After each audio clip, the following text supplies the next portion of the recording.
नहीं है वो अपने देश में जाए, खाए खिचड़ी। पाठशाला में अब अगली क्लास। 1000 fire fighter fail. बड़ी बड़ी इमारतों में ऐसी आग लगी कि देखकर रोंगटे खड़े हो जाएंगे। हांगकांग में एक साथ पूरी की पूरी बिल्डिंग कैसे जल गई, कैसे सब तबाह हो गया। आप अगर ऊंची बिल्डिंग में रहते हैं तो कितना सेफ है वो। हांगकांग में आग की तस्वीरें देखकर अगर डर लग रहा है तो ये चैप्टर देख लीजिए बॉस। आप में से बहुत सारे लोग हाई राइज बिल्डिंग्स में रहते हो और हांगकांग से जो तस्वीरें आई हैं वो हाई राइज बिल्डिंग्स में रहने वालों को डराने वाली है। हांगकांग में हाई राइज बिल्डिंग में ऐसी आग लगी जिसकी तस्वीरें इतनी खौफनाक हैं कि सोचकर डर लगता। आप तस्वीर देखिए बॉस, ऊंची ऊंची बिल्डिंग ऐसे जल रही हैं कि किसी ने देखी नहीं ऐसी तस्वीर। पूरा ऊपर नीचे से लेकर ऊपर तक जल रहा है भाई। इस तरह की भयानक आग में जलती हाई राइज बिल्डिंग को शायद ही किसी ने कभी देखा हो। देख रहे हैं, एक बिल्डिंग नहीं है, लाइन से सब जल रहा है। 8 टावर जल गए, 8 टावर। आग बुझाने में 1000 फायर फाइटर्स लगे लेकिन वो भी फेल हो गए।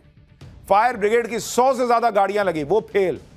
65 लोग तो जिंदा जल गए, सैकड़ों लोगों का आता पता नहीं। हाल यह था कि इस बिल्डिंग में आग बुधवार को लगी और 24 घंटे के बाद भी आग पूरी तरह से बुझाई ना जा सकी। 24 घंटे बाद भी कई जगहों से आग की लपटें और धुआं निकलता दिखा। जो लोग भाग पाए वो बच गए लेकिन बहुतों को मौका ही नहीं मिला। सोसाइटी में 8 टावर थे, हजारों फ्लैट्स थे, हजारों लोग रहते थे और जिस तरह की आग लगी उससे आप अंदाजा लगाइए कि कितनी बड़ी तादाद मरने वालों की हो सकती है, क्योंकि बहुतों को तो पता ही नहीं चल पाया कि वो कहां है, क्या हो गया, कैसे आग लग गई। और जब भाई ऊपर से नीचे तक जल रही है बिल्डिंग, कहां जाइएगा। हांगकांग की हाई राइज में यह आग हमारे लिए भी दिल दहलाने वाली है, क्योंकि आज के दौर में भारत में बहुत सारी कॉलोनी मोहल्लों में हाई राइज में ही लोग रहते हैं। हाई राइज का दौर ऐसा चल रहा है कि बड़े शहर तो छोड़िए, छोटे छोटे शहरों में हाई राइज बिल्डिंग्स तैयार हो रही है। कहीं 20 फ्लोर, कहीं 25, कहीं 30, यहां तक कि 80 फ्लोर की भी हाई राइज बनी हुई है। हांगकांग की हाई राइज 31 फ्लोर की थी। लेकिन इस तरह के हाई राइज में क्या क्या सावधानी रखनी चाहिए, कौन से काम भूलकर भी नहीं करने चाहिए, आज ये सब आपको बताऊंगा। अपनी अपनी बिल्डिंग में चेक कर लीजिएगा कि ये सब है कि नहीं। आप जिस ऊंची बिल्डिंग में रहते हैं वो कितनी सेफ है इसके बारे में आगे बताऊंगा, लेकिन पहले हांगकांग से आई भयानक तस्वीरें देखिए। हाई राइज सोसाइटी में 8 टावर पूरी तरह से आग की लपटों में गिर गए। ये देखिए, दोपहर के 3 बजे के करीब आग लगी। 18 घंटे तक इसी तरह से आग धधकती रही। सोसाइटी के जलते टावर से आग की ऊंची ऊंची लपटें निकल रही। ऐसा लग रहा था जैसे कोई ज्वालामुखी फट गया और उसका लावा बाहर आ रहा हो। यह हाई राइज सोसाइटी 31 फ्लोर की थी। आग इतनी तेजी से फैली कि देखते ही देखते ग्राउंड फ्लोर से लेकर 31st फ्लोर तक आग की चपेट में आ गई। इमारत के हर फ्लोर से आग की लपटें निकलती हुई दिखाई। देखिए ना बॉस, हर फ्लोर में आग लगी हुई, हर टावर में आग लगी हुई। इमारत से आग की लपटों के साथ निकल रहा काला धुआं पूरे इलाके में फैल गया। फायर फाइटर्स ने आग बुझाते बुझाते पूरी रात गुजार दी, लेकिन दिन का उजाला हो गया। देखिए, आग नहीं बुझ पाई। टावर से धुआं निकल ही रहा है। आग इतनी भयानक थी कि लोग इमारत के पास जाने की हिम्मत नहीं जुटा पाए। कुछ लोग दूर से ही इमारत में लगी आग को अपने मोबाइल फोन में रिकॉर्ड करते दिखे। हांगकांग में भड़की आग ने सिर्फ एक हाउसिंग सोसाइटी को ही जलाकर राख नहीं किया, बल्कि सैकड़ों परिवारों की दुनिया इस आग में उजड़ गई। लोग बदहवास होकर प्रशासन से मदद की गुहार लगाते नजर आए। कोई मां रोते रोते अपनी बेटी को ढूंढ रही थी, तो कुछ लोग फोन पर अपनों की सलामती की जानकारी लेते नजर आए। बिल्डिंग से रेस्क्यू किए गए लोगों को एम्बुलेंस की मदद से अस्पताल पहुंचाया गया, जबकि बेघर हो चुके लोग शेल्टर होम में शरण लेने को मजबूर हुए, क्योंकि उनके घर में आग लग चुकी थी। कुछ बचा ही नहीं, सब जलकर तहस नहस हो गए। ये इतना भयानक हादसा है कि सैकड़ों लोग लापता है। लोगों का पता ही नहीं चल पा रहा कि उनका हुआ क्या और क्या हुआ होगा। आप अंदाजा लगाइए, जो अंदर गया वो बचा होगा। अब तक 65 लोगों की मौत की पुष्टि हुई है। 300 के करीब लोग ऐसे हैं जिनका कोई अता पता नहीं चल रहा। इस हाई राइज सोसाइटी में आग कैसे लगी इसके बारे में भी आपको बताऊंगा, लेकिन इस हाई राइज के बारे में यह पता चला कि यह करीब 42 साल पुरानी सोसाइटी थी, जिसमें मरम्मत का काम भी शुरू किया गया था। इस हाई राइज सोसाइटी का नाम वांग फुक कोर्ट है। साल 1983 में बनी वांग फुक कोर्ट हाउसिंग सोसाइटी में 8 टावर ब्लॉक है, जिनमें से हर एक में 31 मंजिल है। इस सोसाइटी में करीब 4600 लोगों के करीब रहते थे। 2000 अपार्टमेंट हैं। हांगकांग पुलिस ने बहुमंजिला इमारत में आग से जुड़े मामले में 3 लोगों को गिरफ्तार किया है, लेकिन इसमें आग लगी कैसे, अब आपको उसके बारे में बताता हूं। इस सोसाइटी में मरम्मत का काम चल रहा था, जिसके लिए सोसाइटी के सभी टावर्स के सामने बांस की मचान का जाल बनाया गया। आग की जो तस्वीरें सामने आई हैं उसमें इमारत से उठती आग की लपटों के बीच इन मचानों में लगाए गए बांस गिरते हुए नजर आ रहे हैं। आग के तेजी से फैलने की एक वजह बांस की मचान को बताया जा रहा है, क्योंकि आग लगने के बाद बांस की मचान ने सुलगती हुई माचिस की तीली जैसा काम किया और आग ने तेजी से पूरी इमारत को अपनी चपेट में ले लिया।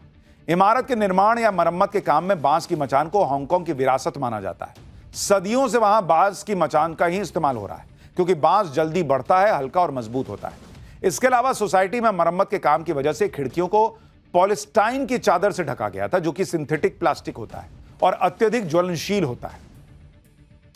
हांगकांग की बहुमंजिला सोसाइटी में लगी आग भारत के लिए भी बड़ा खतरे का अलार्म है, क्योंकि भारत में भी दिल्ली, नोएडा, मुंबई, पुणे, हैदराबाद, बेंगलुरु जैसे बड़े शहरों में लाखों लोग बहुमंजिला इमारत में रहते हैं और यहां भी बहुमंजिला इमारतों में आग लगने की कई घटनाएं हो चुकी हैं। यह तस्वीर अब आपको जो दिखा रहा हूं, यह इसी साल जून की है। दिल्ली के द्वारका में एक बहुमंजिला इमारत में आग लग गई थी। जान बचाने के लिए एक पिता ने अपने 2 बच्चों के साथ 7वीं मंजिल से छलांग लगाई थी और तीनों की मौत हो गई। यह तस्वीर जिसने देखा था उसकी रूह कांप गई। एक और तस्वीर देखिए, नोएडा के सेक्टर 119 की है, जहां आम्रपाली जोडिएक सोसाइटी के अंदर बनी एक दुकान में शॉर्ट सर्किट में से आग भड़क गई थी और आसपास की कई दुकानें आग की चपेट में आ गई थी। आप धुआं देखिए बॉस, किस तरह से आग लगी और किस तरह से धुआं निकल रहा। अब पिछले साल मई की एक तस्वीर देखिए, यह नोएडा के सेक्टर 100 में लोटस बुलेवार्ड सोसाइटी की है, जिसके एक टावर में 10वीं फ्लोर के एक फ्लैट में अचानक आग लग गई। यह आग बैल्कनी में लगे एसी के आउटर यूनिट से भड़की थी।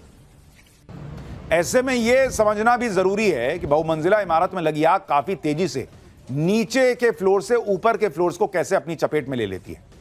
दरअसल ऊंची इमारतों में चिमनी इफेक्ट को आग के फैलने की सबसे बड़ी वजह माना जाता है। इमारत की सीढ़ियां, लिफ्ट, शाफ्ट और वेंटिलेशन डक्ट से धुआं और आग तेजी से ऊपर पहुंच जाता है और सबसे बड़ी समस्या यह होती है कि आमतौर पर फायर ब्रिगेड की गाड़ियों में लगी सीढ़ियां 15 से 20 मंजिल के ऊपर पानी नहीं फेंक पाती। ऐसा नहीं है कि भारत में बहुमंजिला इमारतों में फायर सेफ्टी के इंतजामों को लेकर नियम नहीं बने।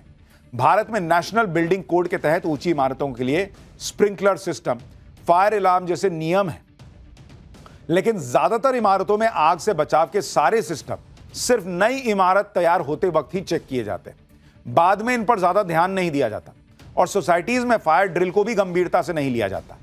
लोग सोचते हैं मेरे यहां थोड़ी होगा, वो भी वही सोच रहे थे हांगकांग वाले कि मेरे यहां थोड़ी होगा। कोई भी घटना कहीं भी हो सकती है। लोग ये नहीं समझ पाते कि आग लगने की स्थिति में किस तरह इकट्ठा होना है, कैसे बाहर निकलना है। और इस लापरवाही को समझने के लिए भारत में फायर सेफ्टी पर अलग अलग शहरों के कुछ आंकड़े आपको बताता हूं। साल 2020 की फायर डिपार्टमेंट की रिपोर्ट के मुताबिक अहमदाबाद में करीब 2700 बहुमंजिला इमारतों का ऑडिट हुआ, जिनमें से 40% इमारतों के पास फायर सेफ्टी को लेकर फायर डिपार्टमेंट का एनओसी यानी नो ऑब्जेक्शन सर्टिफिकेट तक नहीं था। इसी तरह गुरुग्राम में जांच के दौरान 30% बहुमंजिला इमारतों के पास फायर डिपार्टमेंट का एनओसी नहीं मिला। साल 2021 की रिपोर्ट बताती है कि मुंबई में जांच के दौरान 127 बहुमंजिला इमारतों में आग बुझाने के लिए लगाया गया fire fighting system working condition में ही नहीं था। और साल 2024 की नोएडा फायर डिपार्टमेंट की रिपोर्ट बताती है कि यहां 370 हाउसिंग सोसाइटीज का फायर ऑडिट किया गया, जिनमें से 125 सोसाइटीज में आग से निपटने के लिए किसी तरह की फायर फाइटिंग फैसिलिटीज थी ही नहीं। इसी तरह की हाई राइज बिल्डिंग्स में क्या क्या सावधानी रखनी चाहिए वो भी आपको बताता हूं। अपनी अपनी बिल्डिंग में चेक कीजिएगा ये सब है कि नहीं। जैसे बैल्कनी में लगे एसी के आउटर यूनिट की समय से सर्विस कराइए, क्योंकि अक्सर शॉर्ट सर्किट की वजह से ही आग लगती है। बहुत गर्म मौसम होने पर एसी को लगातार लंबे समय तक नहीं चलाना चाहिए। ऐसा करने पर एसी के कंप्रेसर में दबाव बढ़ता है और ब्लास्ट होने का खतरा बढ़ जाता है। कई घरों में पूजा के लिए दीपक जलाया जाता है और हवा के कारण यह कई बार आग का कारण बन जाता है, इसलिए हमेशा दिए को कवर करके रखिए। किचन की चिमनी भी आग लगने की वजह बन सकती है। चिमनी में ब्लॉकेज होने के चलते इसमें जमा तेल आग पकड़ लेता है और फिर से पूरे फ्लैट